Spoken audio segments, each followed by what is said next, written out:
The New York Rangers had a 2-0 lead in their conference final series with the Lightning and saw it slip away. John Chik of Locked On New York Rangers joins us to discuss what went wrong and what lies ahead for the New York Rangers. You're Locked On NHL, your daily podcast on the National Hockey League. Part of the Locked On Podcast Network, your team every day.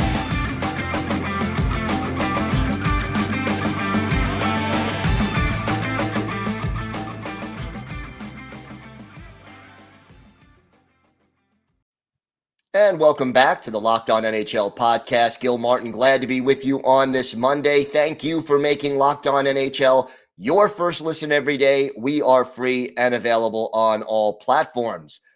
Today's episode is brought to you by BetOnline. BetOnline has you covered this season with more props, odds, and lines than ever before. BetOnline, where the game starts. It's my pleasure to welcome back to the show the host of Locked On New York Rangers, John Chik. And John, tough one. The Rangers eliminated over the weekend by the Tampa Bay Lightning. They were up 2-0 in the series.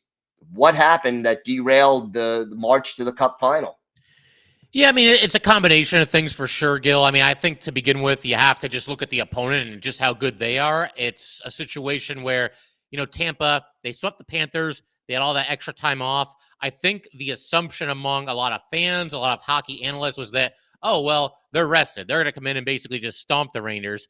And the opposite kind of happened. I think that kind of worked against them early in the series, whereas I think they kind of benefited from that as this series went on. And, I mean, you know how it is in the playoffs. It's such a grind. And, obviously the Rangers, they played the maximum amount of games in the first two rounds and had all these comebacks and all these do-or-die games. And I think it got to the point where they were gassed a little bit. And Tampa, they looked like the team, that had been there and done that. If you look at this series, the four Tampa Bay wins, will not look at game 4 because that's the exception to this rule here.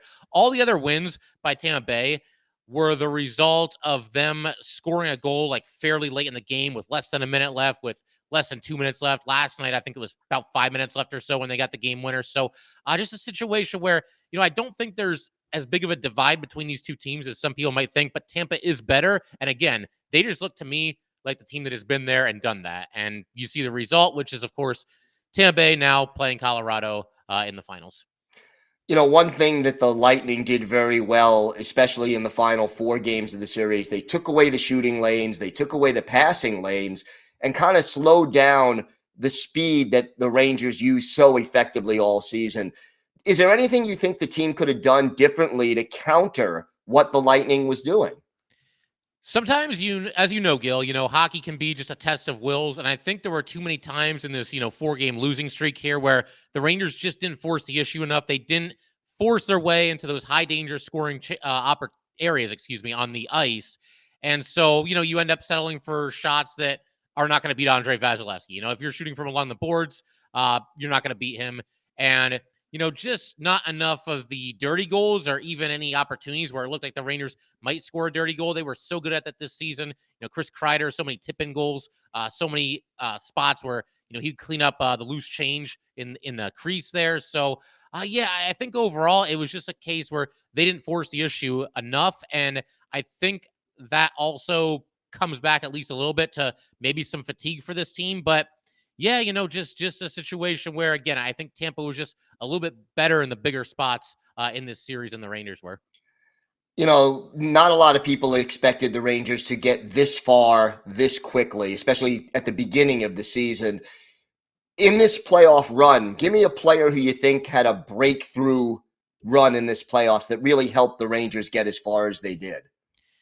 Yeah, there's a couple you could choose from, but the name that kind of popped into my head right away there was K'Andre Miller. I think this guy is just about to become a superstar in this league, and it's great for him because the Rangers already have a lot of, really high-profile defensemen. Obviously, Adam Fox, the Norris winner from last season, phenomenal player.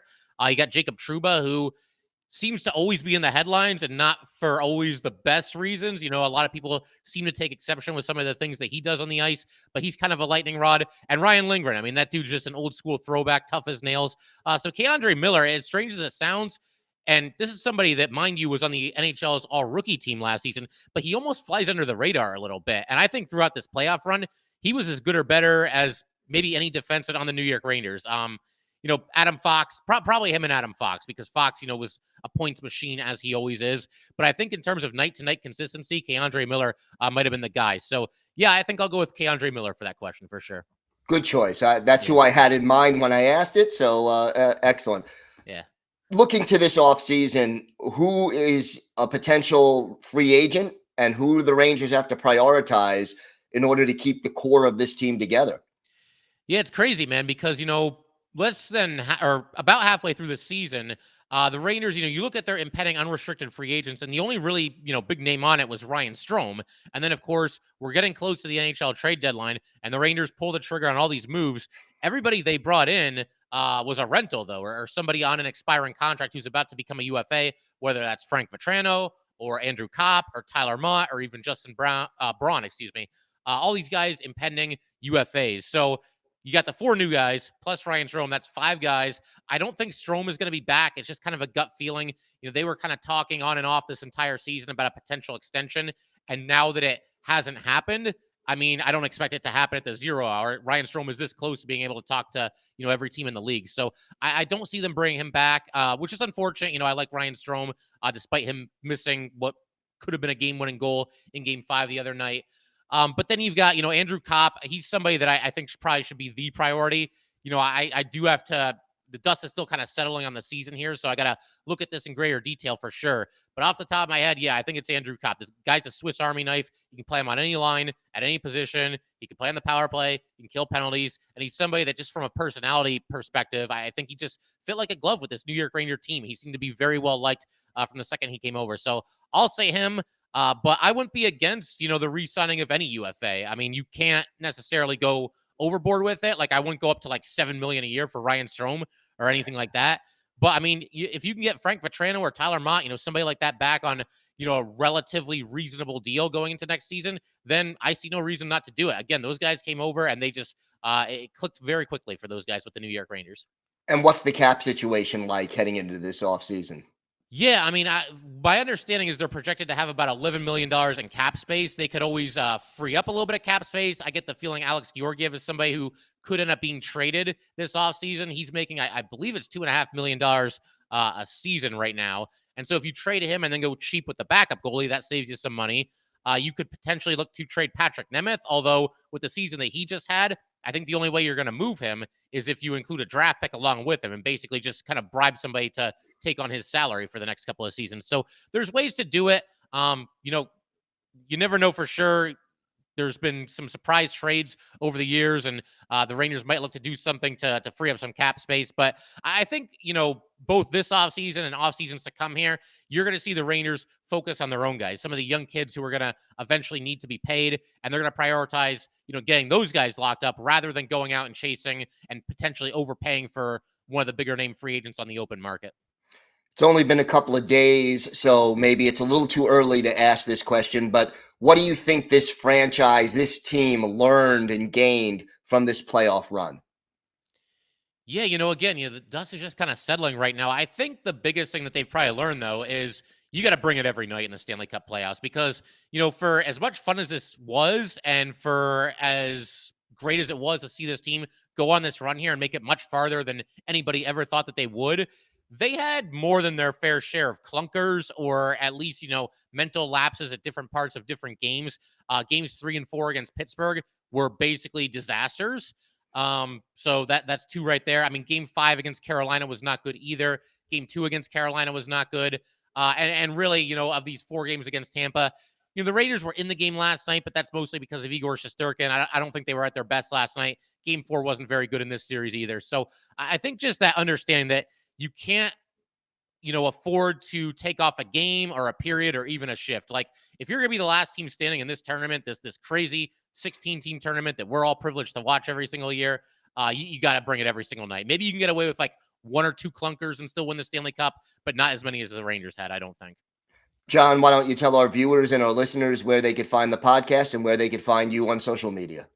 Yes. So the podcast you can find, wherever you're listening to this, Locked On Rangers is there too. And then you've got the Twitter handle at LO_NY_Rangers. And then you can find me on social media as well. I'm on Twitter at JChik 17. And yeah, definitely give us a follow and feel free to, get in touch with me about some Ranger hockey. Always fun talking to Ranger fans or even fans of other teams. That can be interesting too. And don't forget YouTube, because you're there as well. Oh, yes, absolutely. Subscribe to the YouTube channel as well. All right. John, Chik, always a pleasure, and thanks for joining us today. All right. Thanks for having me, Gil. Today's episode is brought to you by Athletic Greens. I'll tell you, this is a product that I literally use every day. I started taking it because I hate taking so many pills and vitamins. I'm not very good at taking the pills, and I wanted a supplement that actually tastes great. So what is this stuff? Well, with one delicious scoop of AG1, you're absorbing 75 high-quality vitamins, minerals, whole food source superfoods, probiotics, and adaptogens to help you start your day right. This special blend of ingredients supports your gut health, your nervous system, your immune system, your energy, recovery, focus, and aging. All these things. And it's lifestyle friendly, whether you eat keto, paleo, vegan, dairy-free, or gluten-free. It contains less than 1 gram of sugar, no GMOs, no nasty chemicals, or artificial anything, and it costs you less than $3 a day. You're investing in your health, and it's cheaper than your cold brew habit. Right now, it's time to reclaim your health and arm your immune system with convenient daily nutrition. It's just 1 scoop in a cup of water every day, and that's it. No need for a million different pills and supplements to look out for your health. And to make it easy, Athletic Greens is going to give you a free 1-year supply of immune-supporting vitamin D and 5 free travel packs with your first purchase. All you have to do is visit athleticgreens.com/NHL Network. Again, that's athleticgreens.com/NHL Network to take ownership over your health and pick up the ultimate daily nutritional insurance.